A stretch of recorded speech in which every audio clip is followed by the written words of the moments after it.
juga Nabi, dia terjemahkan ke bahasa itu. Jadi itu bahasa sifatnya universal. Ya gitu Bang. Kalau saya ini pendapat saya nih Bang Sumaya. Silakan. Iya, saya hanya menunjukkan saja Bang King terkait dengan yang tertulis, kata yang kemudian menjadi ejaan kita di Indonesia ini berdasarkan dengan KBBI. Nah, tadi muncul di sana Nabi adalah orang yang diutus oleh Allah Subhanahu wa taala. Nah, kalau saudara Kristen ingin mengatakan bahwa tak apa, ya sudah, berarti diakui secara tidak langsung bahwa Yesus ini adalah nabi utusan Allah. Kan Ya Hadi ya Bashir ya Tabibi Nabi Allah khairul khalqi jami'an lahu a'la manasibi wal marati salatullah subhanallah. Bismillahirrahmanirrahim. Assalamualaikum warahmatullahi wabarakatuh. Kamu semua yang dirahmati Allah, semoga Allah senantiasa curahkan segala rahmat, segala nikmat yang berkepanjangan dan tiada kabur ujung dari dunia hingga akhirat. Insyaallah, karena Allah pun kumpulkan kita para kaum muslimin di bawah naungan arsy Allah beserta para nabi, beserta para orang-orang yang Allah kasih, Allah sayangi, Allah cinta, insyaallah di bawah naungan arsy Allah lah, di mana tiada naungan selain daripada naungannya, insyaallah. Amin amin Allahumma amin. Kaum muslimin, pada kesempatan siang hari ini saya akan membahas sebuah video di mana video ini mengatakan bagaimana perdebatan akhi semua ya, yang banyak orang-orang Kristen ini lucu. Nah, kamu sih ini pendeta nih mengajak damai, tidak ada usah berdebat ya. Jadi urusi agamanya masing-masing katanya. Demikian kamu sih videonya. Anda semua malah menjadi pribadi yang lebih baik. Ya, jangan setelah Anda Islam, Anda makin menjadi tidak suka dengan sesama, tidak mau membantu sesama, jadi temperamenkah semacamnya, tidak melaksanakan ajaran-ajaran Islam dengan baik. Jangan, berarti Anda gagal. Satu lagi, kalau Anda mau kena kuasa Roh Kudus, tetap menjadi Kristen, nggak apa-apa. Silakan. Begitu kira-kira, karena itu hak prerogatif Tuhan, ya. Ya, gini ya. Begitu saja. Terima kasih. Ya, saya ada setuju juga ini tentang fenomena mualaf dan murtad ya. Ya itu pilihan, nggak ada masalah, iya kan? Kalau dia merasa nyaman di situ, dia pindah itu, ya itu memang tentang kenyamanan dan kepercayaannya dia, ya kan? Hanya yang disesalkan kalau kita sudah jadi murtad, ya pindah ke Kristen atau pindah ke Muslim, janganlah kita menjelek-jelekan agama sebelumnya. Itu pesan saya loh. Iya kan, itu akan menimbulkan kebencian. Ya, kalau didengar atau dilihat, ya kan, kesaksian-kesaksian yang menjelekkan agama sebelumnya, itu kan menimbulkan sakit hati juga, karena ini kan bicara tentang keyakinan. Fokuslah ya ke agama yang baru, belajar tentang agama yang baru. Jangan Anda menjelek-jelekan agama sebelumnya. Malahan ada yang diangkat jadi pendeta, ya kan? Wah, luar biasa. Tiba-tiba baru murtad langsung jadi pendeta, ya kan? Ada juga di saudara muslim yang baru mualaf sudah langsung jadi ustadz. Wah, luar biasa. Ya kan? Harus belajar dulu, ya kan? Untuk jadi pendeta itu kan harus sekolah ya, sama dengan S1 itu nggak sembarang untuk jadi pendeta. Banyak ilmu yang harus dipelajari, sejarah agama, ya kan, tentang bahasa-bahasa asli Alkitab, ya kayak gitu Bang. Itu yang saya sesalkan, itu banyak yang begitu, ya menjelekkan agama sebelumnya. Nggak usah, fokus saja dengan agama yang baru, gitu Bang. Besok biar Bapak bilang itu sama si Saifuddin itu. Bilang itu. Iya, bilang sama dia itu. Berarti Anda kenapa bisa Anda murtad ke Kristen? Berarti Anda itu tidak sungguh-sungguh belajar Islam dulu dengan benar.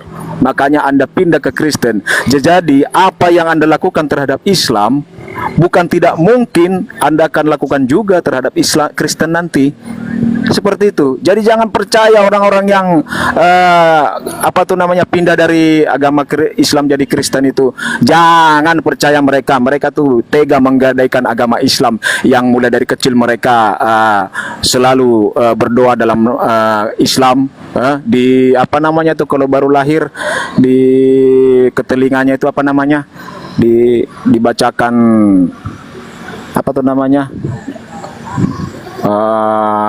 diajanin nama Tuhan, ya kan, sampai besar malah pindah jadi Kristen, nggak ngerti dia Islam. Berarti begitu juga sebaliknya dengan yang Kristen.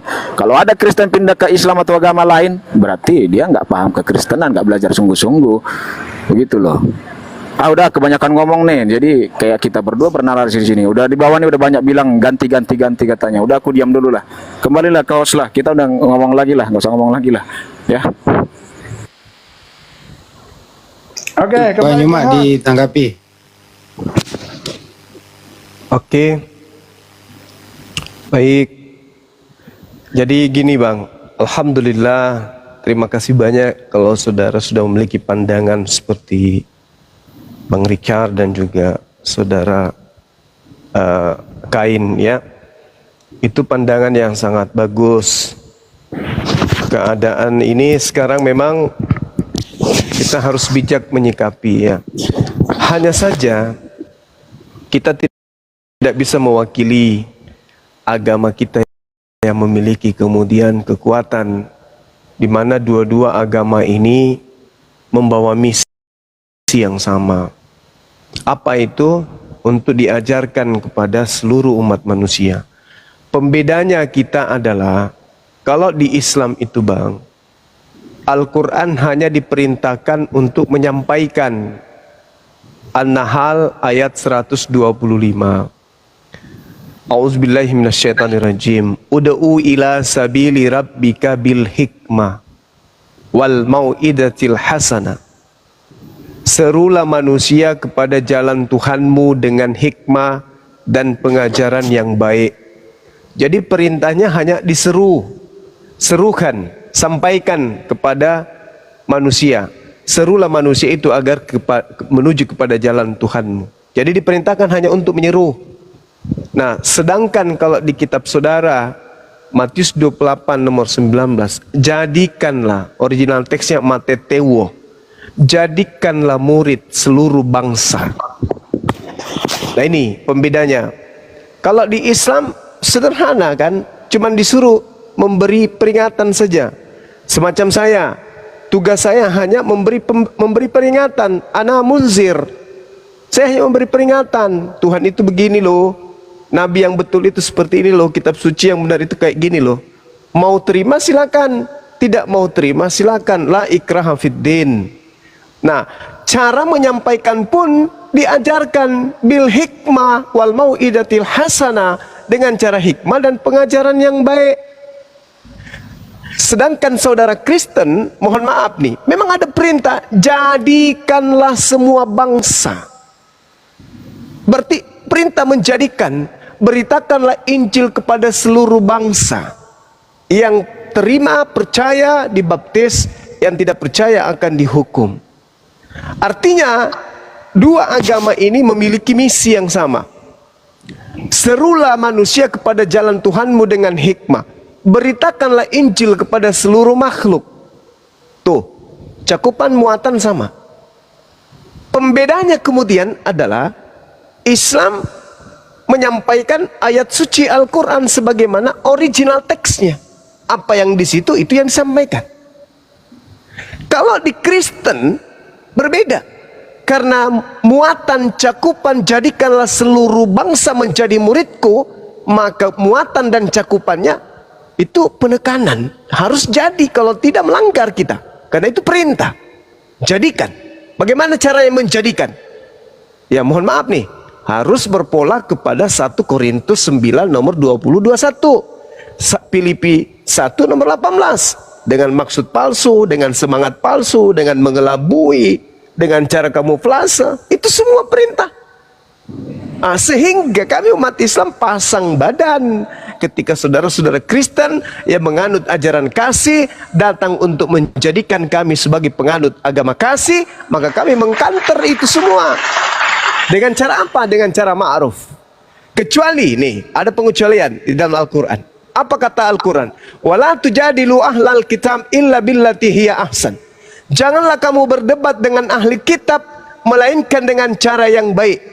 Illalladzina zalamu minhum, kecuali dengan orang-orang yang zalim yang ada di antara mereka.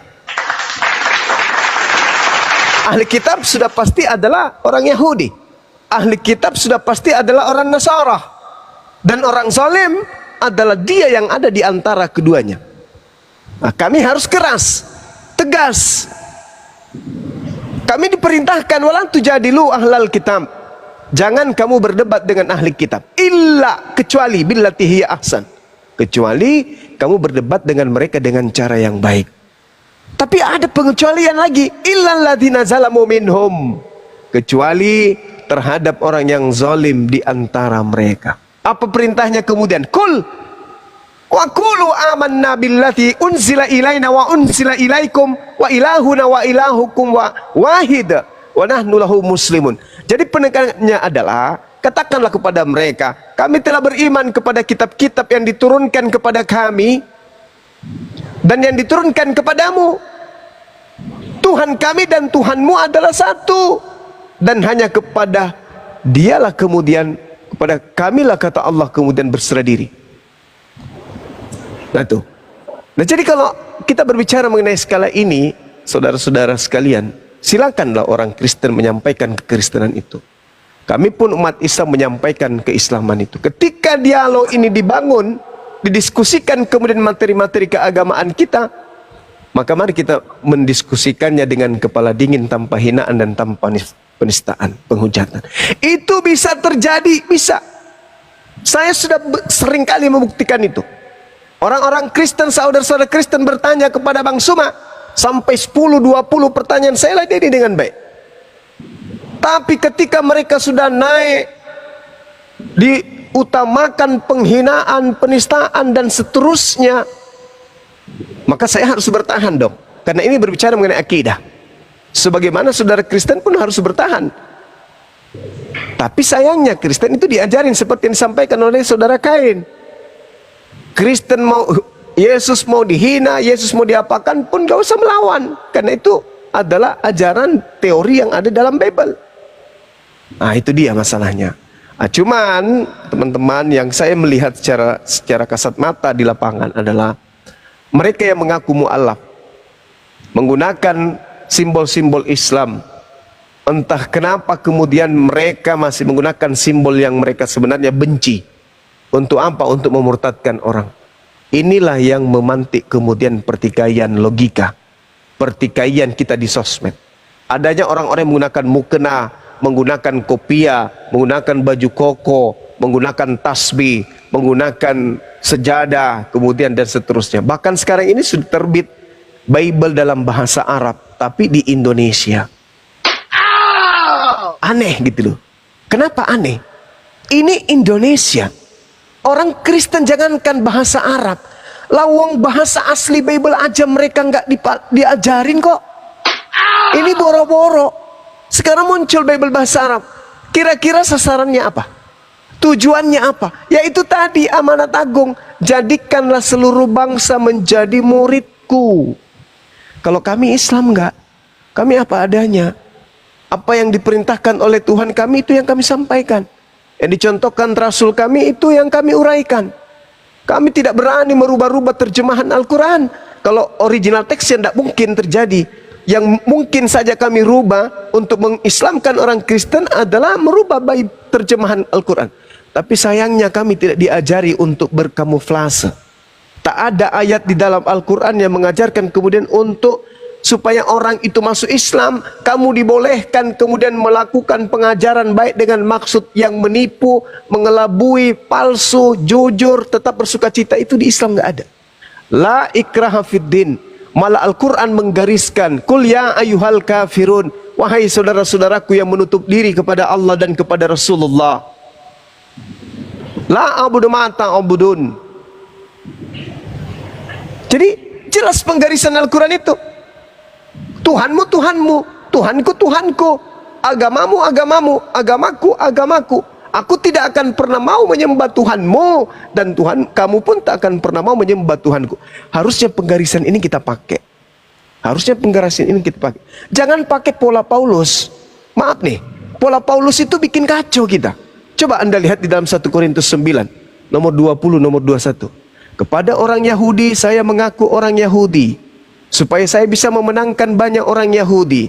Kepada penganut Taurat saya tampil sebagai penganut Taurat, meskipun saya tidak taat kepada Taurat, supaya bisa memenangkan banyak penganut Taurat. Kepada orang Yunani saya mengaku sebagai orang Yunani, supaya aku bisa memenangkan banyak orang Yunani. Jangan dipakai di Indonesia, sistem ini nggak bagus. Tak bagus. Karena ya kita harus saling menghargai dan mendudukkan Pancasila itu sebagai acuan utama. Agama adalah kepentingan pribadi, tapi negara ini adalah kepentingan umum, kepentingan kita bersama. Oleh karena itu, ketika ada ajaran agama di Islam, di Kristen, yang menurut kita cinta kepada Nusantara ini, yang kira-kira bisa menyebabkan adanya perpecahan, ajaran itu jangan dipraktekkan dong.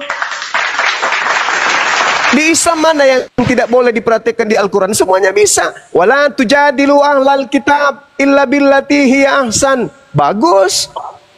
Bagus. Bagus untuk dipraktekkan Al-Quran ini. Uda'u ila sabili rabbika bil hikmah wal mau'idatil hasanah. Serulah manusia Indonesia kepada Islam dengan cara yang hikmah dan pengajaran yang baik. Berdebatlah mereka dengan cara yang baik. Bagus. Tapi kalau yang tadi bang, Yesus diberitakan baik dengan maksud mengelabui, ataupun berpura-pura, atau membohongi, atau dengan maksud jujur, aku tetap bersuka cita. Jangan dipakai, karena itu akan merusak tatanan persatuan rakyat Indonesia. Kepada orang Hindu saya pura-pura Hindu supaya banyak memenangkan orang Hindu. Kepada orang Islam saya pura-pura jadi orang Islam supaya banyak memurtadkan orang Islam. Kepada orang ini saya pura-pura jadi ini supaya jangan, karena itu akan menodai persatuan kita. Agama kita baik, tapi ketika agama itu ingin merongrong persatuan negara ini, tanggalkan ajaran itu sejenak. Jangan pakai itu, mungkin masih ada dalil-dalil yang lain yang bisa dipakai di Bible. Jangan menggunakan data yang tidak cocok dengan niatan marwah kesatuan Republik Indonesia yang kita cintai ini. Jangan. Simpan aja di gereja yang itu. Tapi apa yang terjadi hari ini kawan-kawan?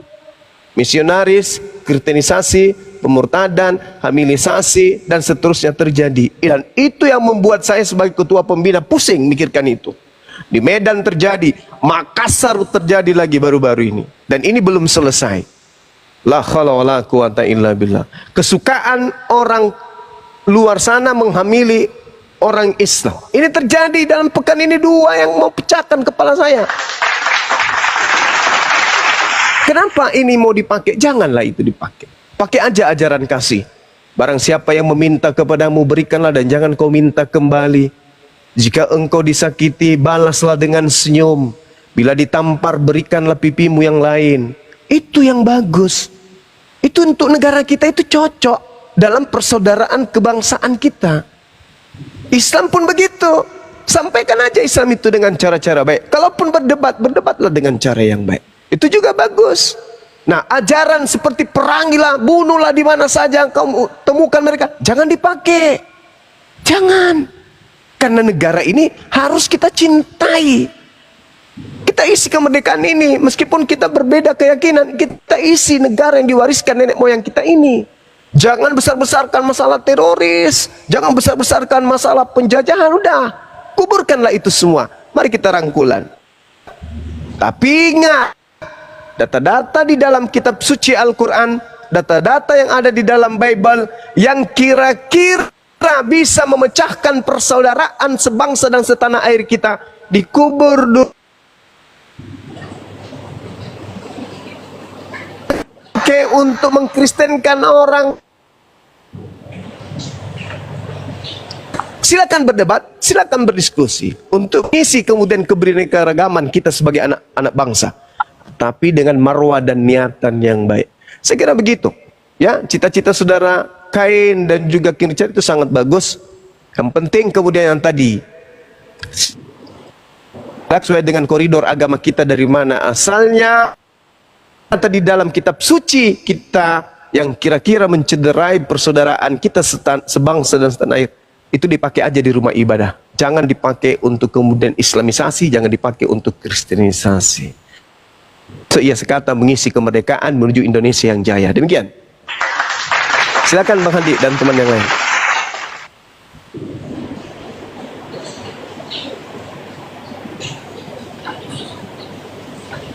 Kan King Chan ditanggapi King Chan.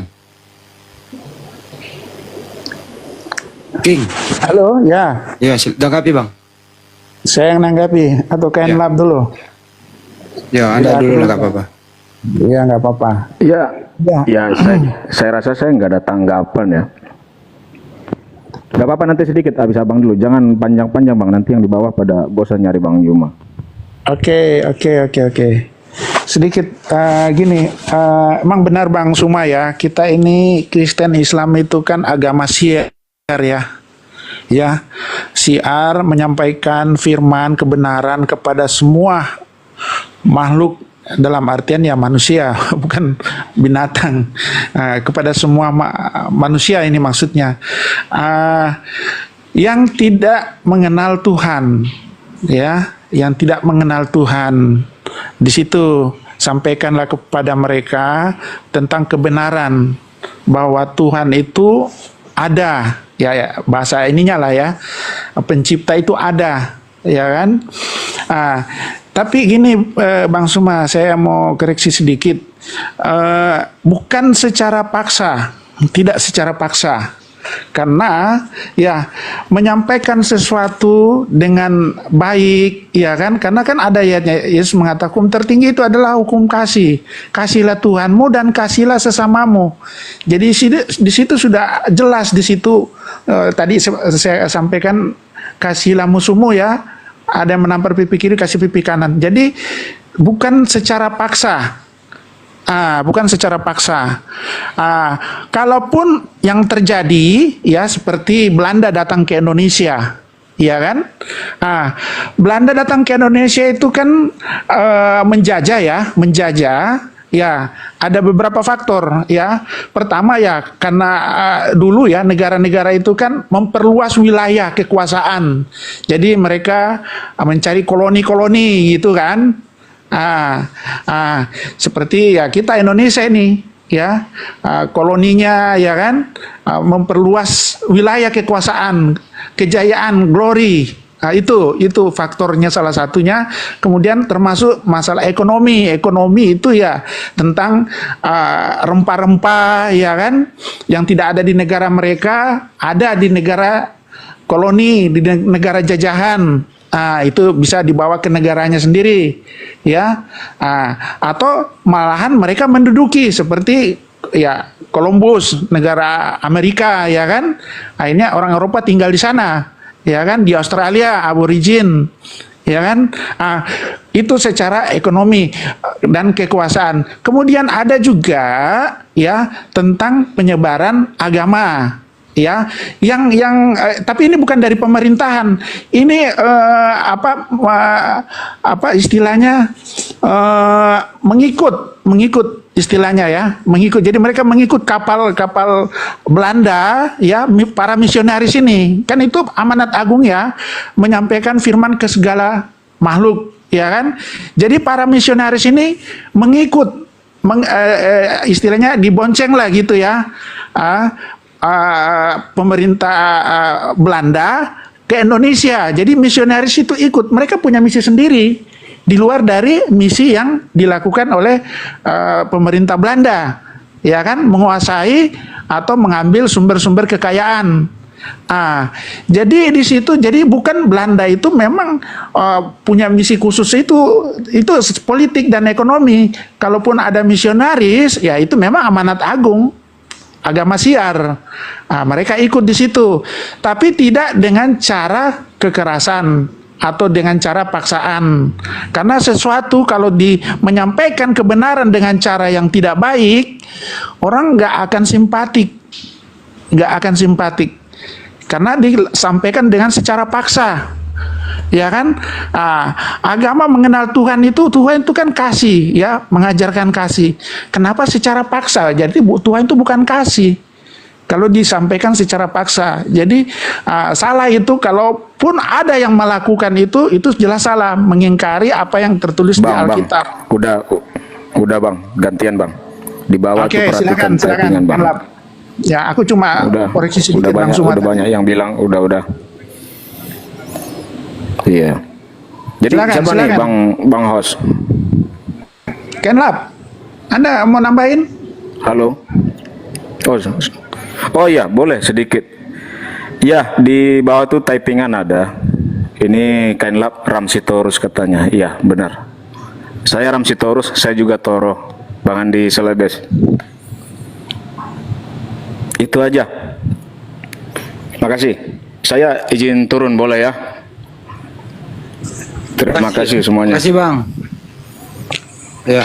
Yo. Kirain Anda mau nambahin, kalau tadi aku terusin, gimana sih Kenlap? Enggak.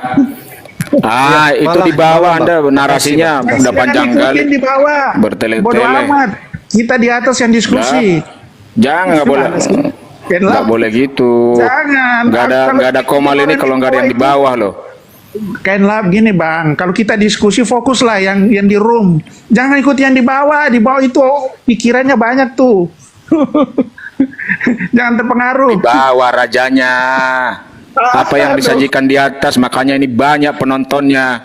Kalau nggak berbobot yang disajikan Bang Juma sama Hendy Selebes ini, nggak bakal ada banyak penontonnya ini. Kalau kayak Anda penyampaiannya semua, ya pergi semua mereka ini. Makanya aku mau cepat-cepat pergi nih. Ya Bang Andi, ini Ramsitorus, ini juga akun Toro Bang. Ya, makasih. Naikin yang Salam semuanya.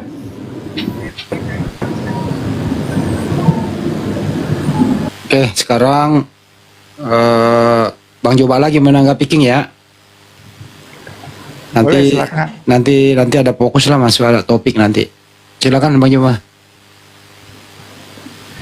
Iya. Jadi pada dasarnya kemudian semua agama itu ingin dikatakan baik. Semua ajaran yang menjadi tuntunan manusia itu mengklaim dirinya baik. Akan tetapi pada implementasi ya di lapangan, praktek di lapangan,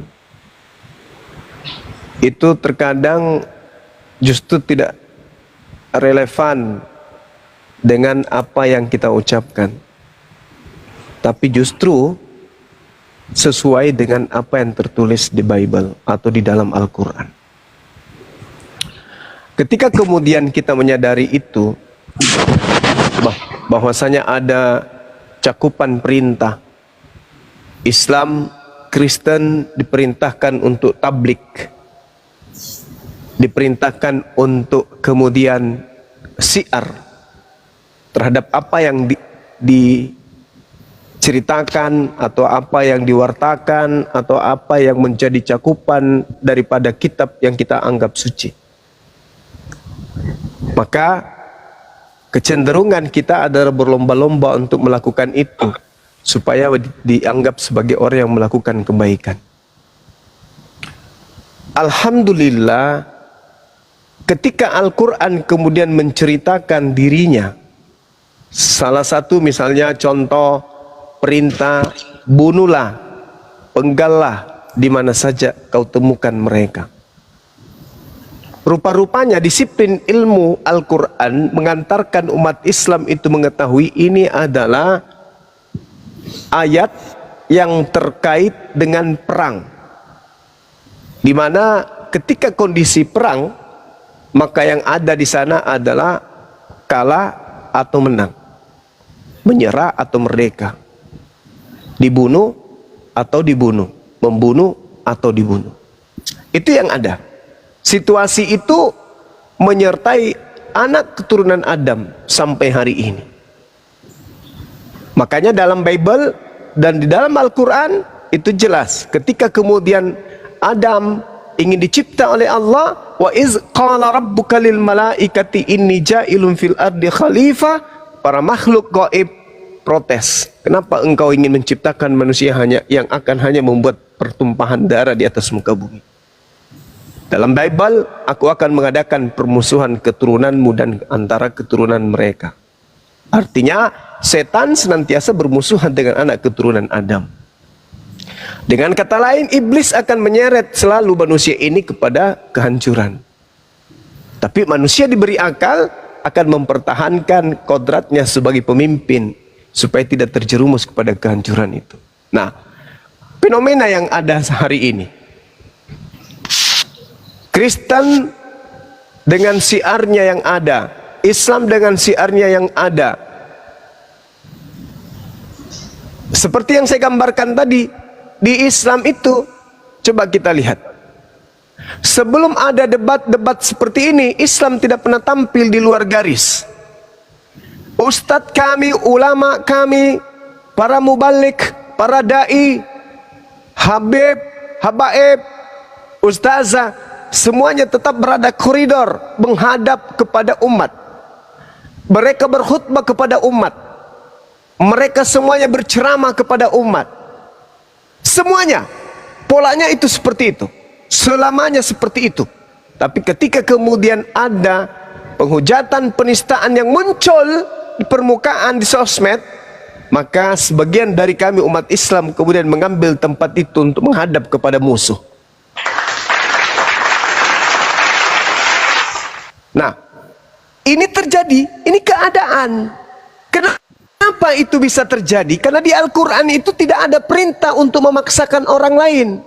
Tidak ada cakupan dalam Al-Quran untuk menjadikan seluruh bangsa menjadi Islam.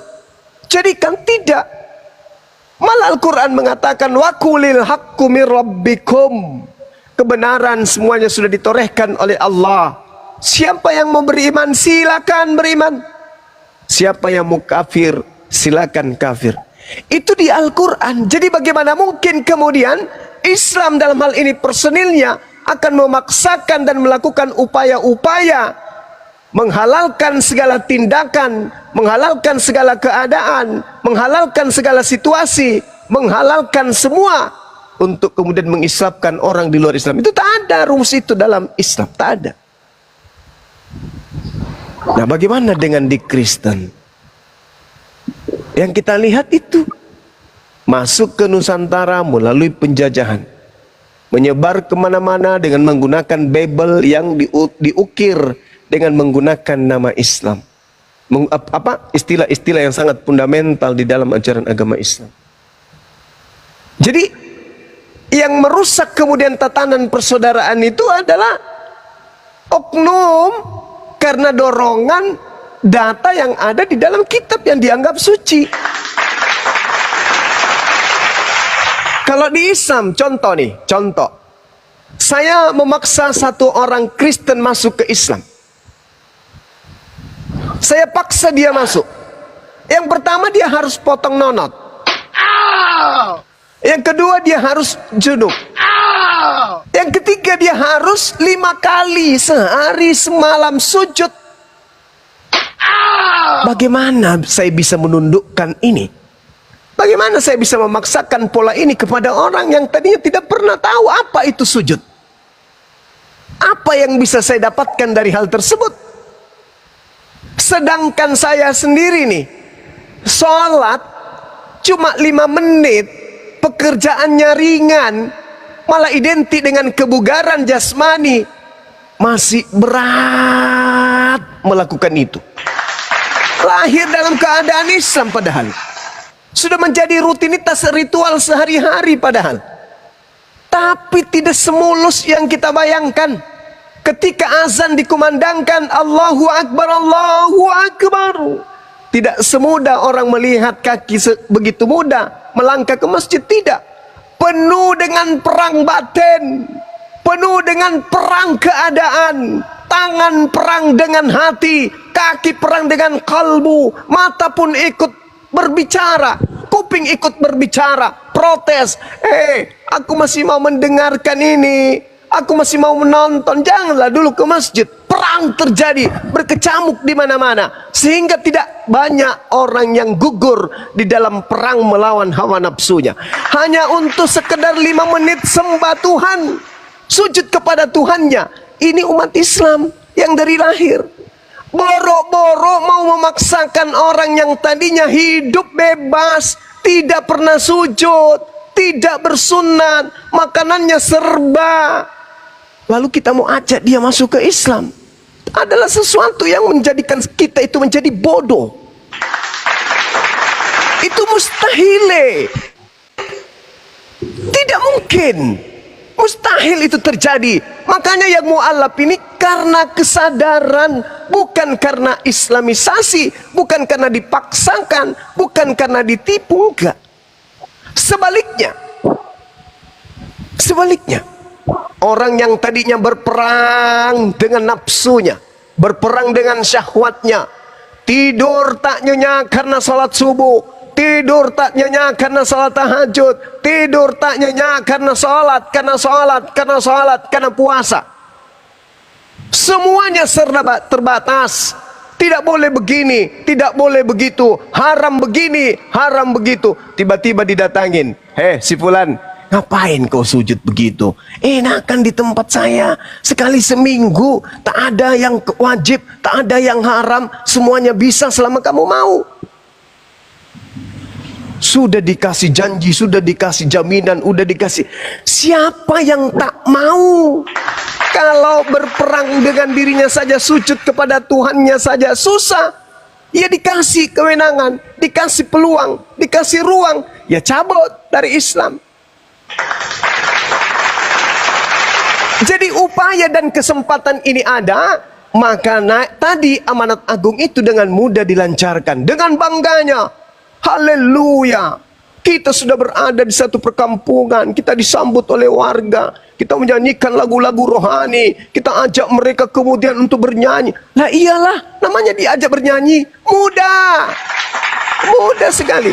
Di saat umat Islam lelah sujud, di saat umat Islam udah bosan dengan ibadah-ibadahnya, datang kemudian keadaan di mana mereka nggak kaya-kaya, mereka siang malam berdoa tak dapat pekerjaan, mereka siang malam kemudian hanya begitu-begitu saja. Datang kemudian dijanjikan dengan kemegahan, dijanjikan dengan kebebasan, dijanjikan dengan musik yang indah, bla bla.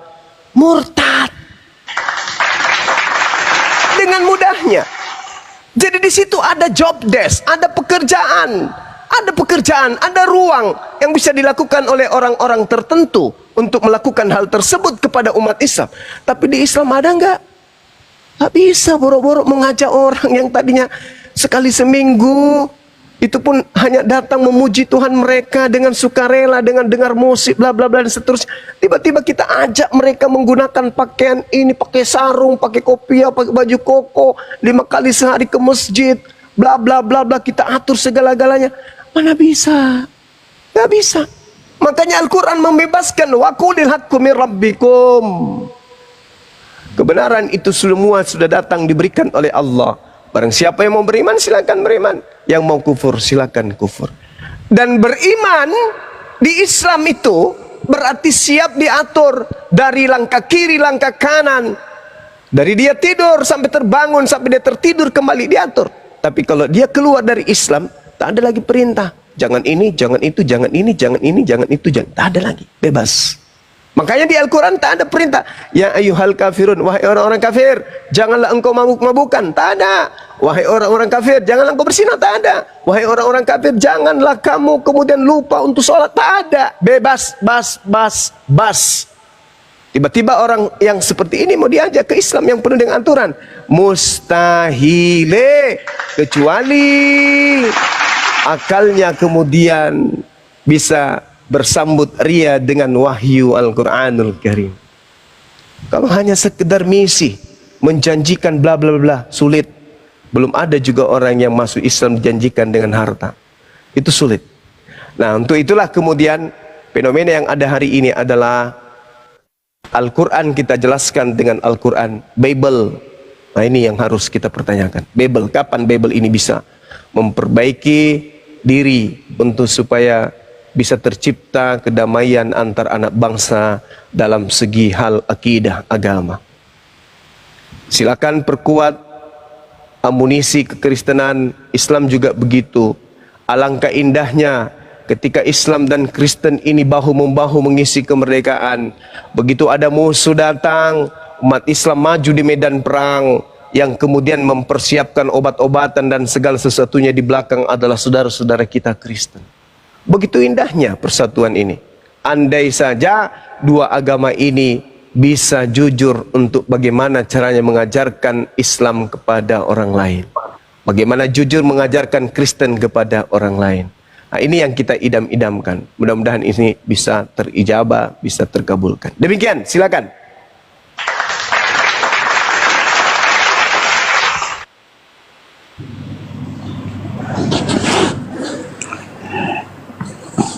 King, jangan tidur, King. Iya bang. Ini ada meong Kristen kali ini, bisa mungkin menanggapi Coba. dulu. Jangan aku aja. Coba saya absen. Meong, selamat malam. Selamat malam Bang Handi, Bang Zuma. Alhamdulillah Muslim. Oh, Muslim. Muslim.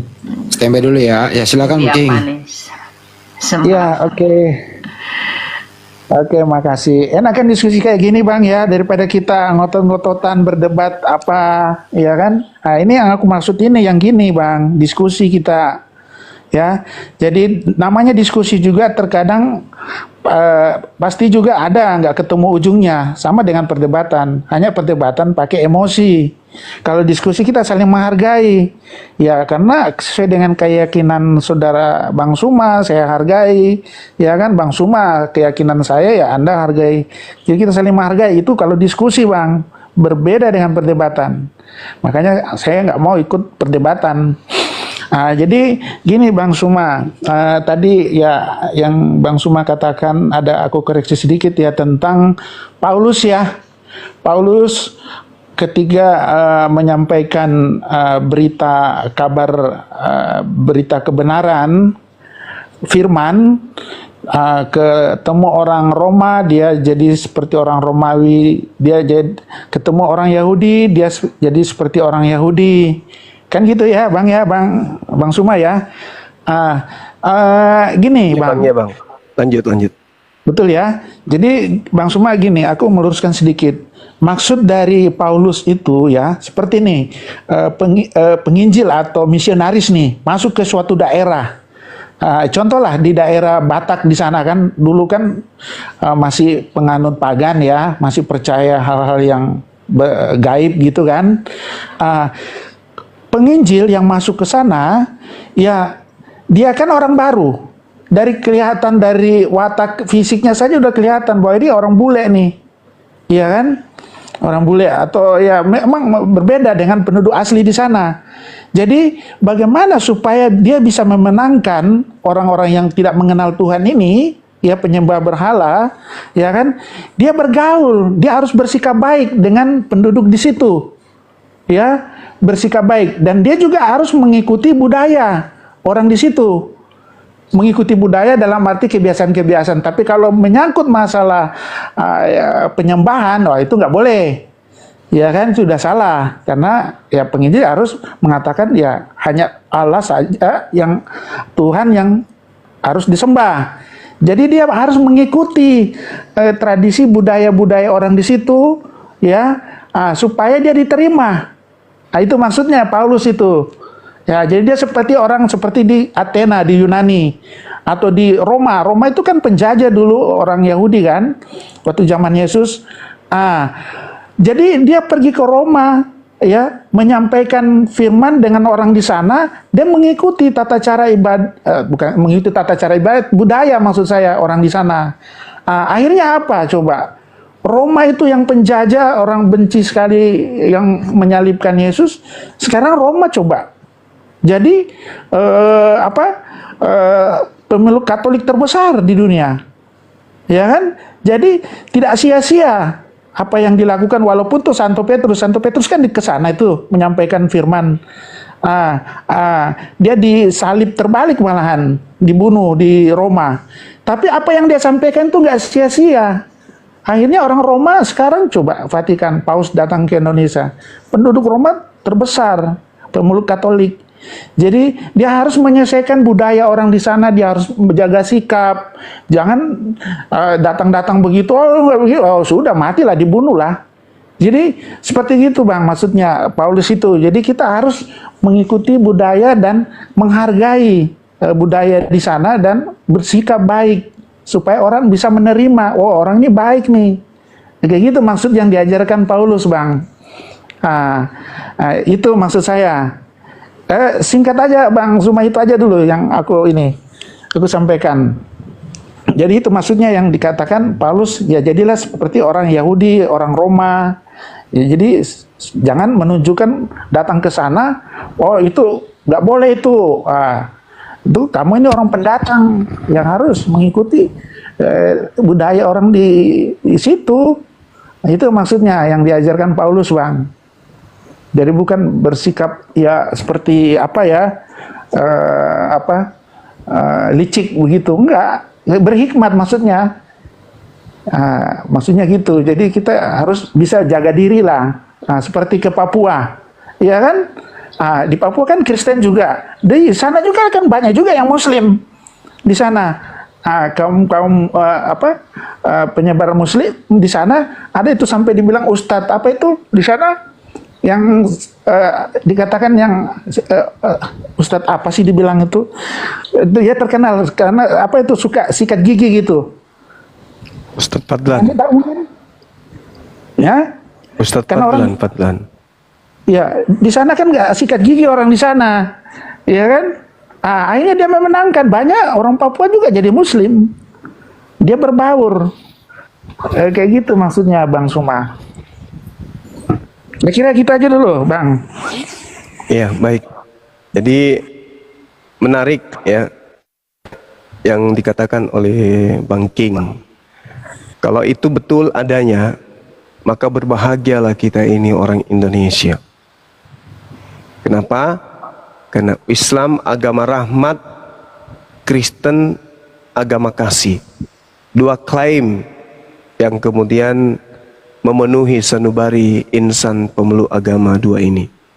Kalau Islam mengatakan rahmatan lil alamin, kalau Kristen mengatakan kami adalah agama kasih. Dua agama ini ketika didudukkan dengan slogan ini dan dipraktekkan dalam kehidupan berbangsa dan bernegara, maka negara ini akan cepat maju. Akan cepat maju karena kita masing-masing akan berfokus kepada pola disiplin ilmu kita masing-masing. Yang dokter akan menjadi seorang Islam yang sesuai dengan Islamnya. Yang dokter yang Kristen akan menjadi dokter yang sesuai dengan pola kekristenannya. Begitu juga yang lain, dosen, PNS, TNI, Polri, semuanya berpola kepada keyakinan masing-masing dengan acuan mempersatukan harkat dan martabat sebagai anak bangsa. Itu sangat indah. Tentu ini adalah sebuah cita-cita. Cita-cita dari apologet Islam, cita-cita dari apologet Kristen. Karena tidaklah mungkin kemudian orang yang menyuarakan kebaikan, yang notabene-nya adalah kebenaran, menginginkan perpecahan. Itu tidak mungkin. Islam tidak mengajarkan perpecahan. Kristen pun saya lihat tak menggunakan metode itu.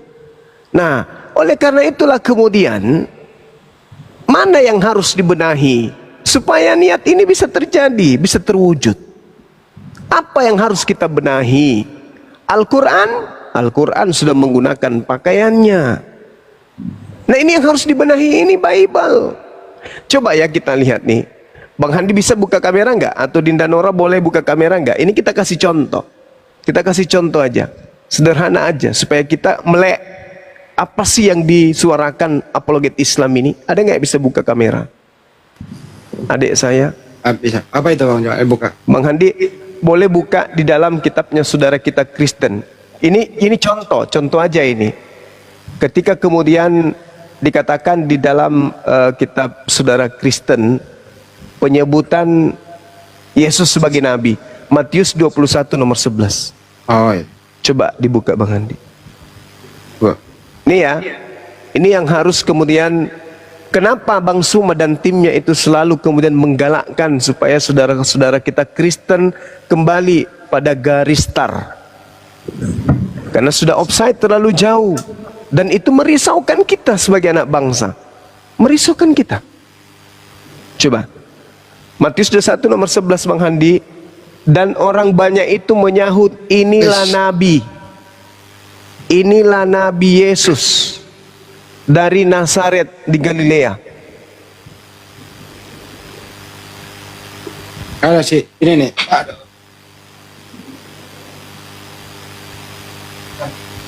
Inilah Nabi Yesus. Ada kan kata Nabi di situ? Nabi kan? Nah, Nabi. Inilah Nabi Yesus. Coba Bang Handi buka di KBBI kata Nabi. Apanya? Di KBBI. Nabi dekat KBBI kata Nabi. Ya. Coba. Coba ini. Ini saya mau serahkan kembali kepada saudara-saudara saya Kristen nih. Supaya kita dudukkan perkara kenapa ini harus terjadi. Kenapa harus dialog ini terjadi? Kata Nabi. KBBI Bang. Ya. Coba apa KBBI? Nabi adalah Orang yang menerima orang dari Allah. orang yang menerima wahyu dari Allah SWT untuk dirinya sendiri. Dan apa tuh? Tidak berkewajiban untuk menyampaikan wahyu tersebut kepada orang lain tuh. Coba lihat nih. Berarti dengan kata lain, orang Kristen kita ini harus mengakui bahwa Yesus ini adalah nabinya Allah Subhanahu wa taala. Mau enggak? Mau enggak? Dan orang banyak ini menyahut inilah Nabi Yesus. Nabi adalah utusan Allah Subhanahu wa taala, yaitu Yesus. Mau enggak saudara Kristen? Mau enggak orang Kristen ini, saudara Kristen kita mengakui bahwa Yesus ini adalah Nabi utusan Allah Subhanahu wa taala? Mau enggak? Beliau ini Nabi Allah. Nabi Allah Subhanahu wa taala berdasarkan KBBI. Lalu bagaimana solusinya Bang Suma? Di dalam original teksnya disebut prophetes. Prophetes itu artinya apa? Pengabar. Orang yang menyampaikan firman kehendak atau ucapan yang diilhamkan. Orang yang mengetahui kehendak Tuhan. Jadi prophetes itu artinya apa? Pengabar. Coba. Nah sekarang kalau disebut Nabi, gimana dong? Utusan Allah Subhanahu wa taala berarti Yesus ini. Mau nggak Kristen mengakui itu? Tidak mau bukan? Tidak mau kan? Maka istilah Al-Quran jangan dipakai. Kata Nabi jangan dipakai. Kalau mau menggunakan bahasa Ibrani silakan. Nevi. Nevi aja. Untuk membedakan dari Islam. Karena kalau menggunakan kata Nabi, maka itu adalah utusan Allah Subhanahu wa taala.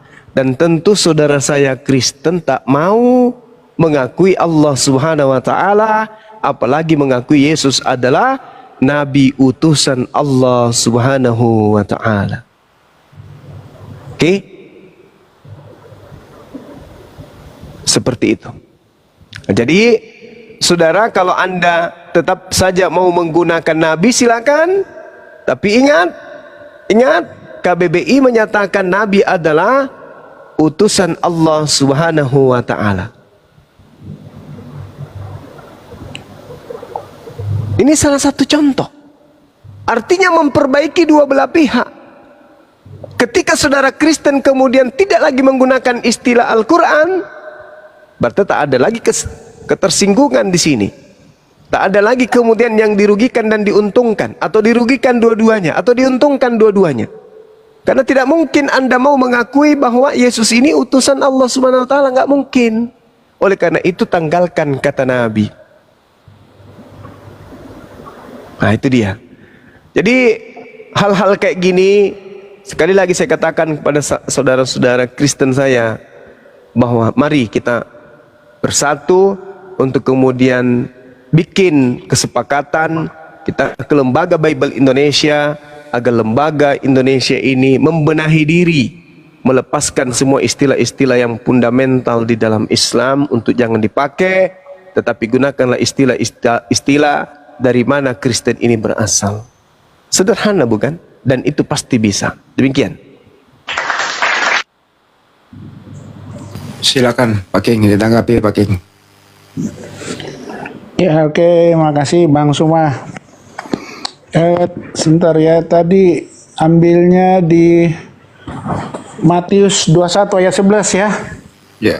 Berbunyi, dan orang banyak itu menyahut, inilah Nabi Yesus dari Nazaret di Galilea. Ya, ini bercerita tentang ketika Yesus ke Yerusalem, dia naik menunggangi keledai ya, kayak kuda gitu.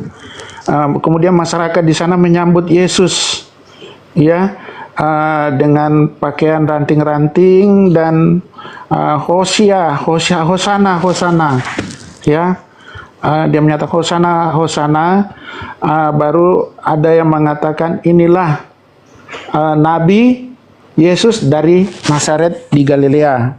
Nah, kalau di penafsirannya, kalau di sini Bang Suma itu yang mengatakan Nabi itu Yesus juga dikatakan Nabi, memang. Ya, dia juga utusan, dia adalah guru juga, banyak sebutan untuk Yesus. Ya, terus kata Nabi ini yang jadi persoalan ya Bang Suma ya, yang diterjemahkan Nabi di situ ya. Kalau Nabi gini Bang, ya kalau saya sih ya, ini saya pribadi Bang ya, Bang Suma ya. Kalau seperti Nabi itu kan menunjukkan keterangan ya, keterangan Nabi, kata keterangan, ataupun kata benda atau kata sambung, ya kan, apapun itu bisa diterjemahkan Bang Suma. Jadi kalau ini diterjemahkan ke bahasa Inggris, dia jadinya prophet. Itu bahasa, itu bisa diterjemahkan. Artinya prophet. Kalau kata Allah, memang nggak bisa diterjemahkan. Dia bahasa Inggris, bahasa Spanyol, ya kan, bahasa Afrika, apapun bahasa di dunia tetap Allah. Itu saya setuju Bang. Kalau itu memang itu, dan itu nama Tuhan, saudara Muslim. Itu dimanapun Al-Quran tidak bisa diterjemahkan itu, karena itu nama memang proper name. Tapi kalau seperti tadi itu kata keterangan Nabi atau kata benda atau kata sambung, ya kan, itu bisa diterjemahkan. Itu sifatnya bahasa. Bahasa itu kan mengalami Nabi itu kan bahasa serapan, memperkaya bahasa Indonesia, karena bahasa Indonesia kan miskin dengan kosakata. Jadi banyak bahasa-bahasa Arab, bahasa Inggris, bahkan bahasa Belanda. Bahasa Belanda lebih banyak lagi bahasa Belanda, termasuk hukum-hukum. Bahasa hukum itu bahasa Belanda itu yang lebih banyak masuk ke bahasa Indonesia untuk memperkaya kaidah bahasa Indonesia. Itu bahasa serapan. Sifatnya itu universal Bang Suma. Kalau itu universal. Dan itu bisa diterjemahkan memang supaya kita bisa paham. Tapi kalau Allah memang oke. Saya setuju kalau kata Allah itu memang ya itu nama sesembahan itu sakral sekali. Tidak bisa diterjemahkan. Tetap dia kata Allah. Tapi kalau Nabi diterjemahkan prophet loh di bahasa Inggris. Di bahasa Spanyol nggak tahu ya. Pasti bahasa Spanyol juga. Nabi dia terjemahkan ke bahasa itu. Jadi itu bahasa sifatnya universal. Ya gitu Bang. Kalau saya ini pendapat saya nih Bang Suma ya. Silakan. Iya, saya hanya menunjukkan saja Bang King terkait dengan yang tertulis, kata yang kemudian menjadi ejaan kita di Indonesia ini, berdasarkan dengan KBBI. Nah, tadi muncul di sana Nabi adalah orang yang diutus oleh Allah Subhanahu wa taala. Nah, kalau saudara Kristen ingin mengatakan bahwa tak apa, ya sudah, berarti diakui secara tidak langsung bahwa Yesus ini adalah nabi utusan Allah. Kan gitu. Artinya ada pengecualian, ada hal-hal yang kita iyakan kalau mau kita sepakat. Berdasarkan KBBI, Yesus adalah utusan Allah Subhanahu wa taala. Itu. Kemudian ada lagi di dalam Ibrani 3 nomor 1. Sebab itu hai saudara-saudara yang kudus, yang mendapat bagian dalam panggilan surgawi, pandanglah kepada rasul dan imam besar yang kita akui, yaitu Yesus. Pandanglah kepada Rasul Yesus. Kalau kita masuk ke KBBI lagi-lagi, Rasul ini orang yang menerima wahyu lagi-lagi dari Allah Subhanahu wa taala. Tapi kalau misalnya ini bukan masalah oleh saudara Kristen, ya silakan aja, nggak apa-apa. Kalau Yesus diimani sebagai Rasul, Rasulullah, ya nggak masalah. Rasul utusan Allah Subhanahu wa taala, nggak masalah. Nah, cuman kembali kepada konteks debat, dialog. Ketika kemudian umat Islam menggunakan Yesus Rasulullah, saudara Kristen jangan marah, karena rujukan kita KBBI. Ternyata Yesus adalah Rasul utusan Allah Subhanahu wa taala. Begitu juga Nabiullah. Yesus Nabiullah, Yesus Nabi Allah. Orang Kristen juga jangan protes, karena KBBI mengatakan Nabi adalah orang yang diutus oleh Allah Subhanahu wa taala. Artinya kita damai untuk sesi itu. Kita sepakat. Nah, cuman muncul permasalahan kalau yang disebut Nabi itu adalah Rasul Paulus. Disebut Demikian tadi kamu sih ini yang dimana para pendeta itu panik ya, karena paniknya mereka maka mereka berpura-pura baik, mereka berpura-pura bijak, mereka berpura-pura ya bijak lah, bijaksana gitu ya. Padahal itu menandakan kepanikan mereka, yang dimana sesungguhnya dari pihak Kristen banyak sekali yang pada akhirnya mualaf ya, apalagi mendengar perdebatan yang dimana perdebatan itu dilakukan oleh Haki Suma, itu memang luar biasa. Banyak iman Kristen itu pada akhirnya mereka goyah dan masuk Islam, walaupun memang banyak sekali yang marah, benci sama Haki Suma, tapi tidak sedikit juga yang pada akhirnya masuk Islam. Jadi kalau ada orang-orang kafir itu tidak suka sama Haki Suma, benci sama Haki Suma, itu wajar ya, wajar sekali, karena membuat mereka panik ya, Kristen jadi goyang gitu.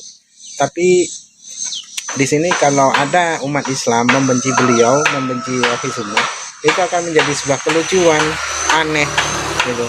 Aku sebagai seorang muslim, tapi saudara muslimnya sendiri ketika ia berjuang dimusuhi ya, malah dilaporkan ke polisi, malah ada yang mau jadi saksi yang saksi yang memberatkan lah segala macam, kan lucu ya. Itulah orang-orang munafik ya. Orang-orang munafik itu dari zaman dahulu, dari zaman para nabi hingga detik ini itu akan terus ada. Itulah, kalau tidak begitu ya tidak berwarna nanti ya. Hanya sayangnya orang itu mengaku mantan pendebat pula. Bikin geli ya. Baik, kaum muslimin, saya rasa cukup sampai sini dan saya akhiri video ini. Assalamualaikum warahmatullahi wabarakatuh. يا هدي يا بشير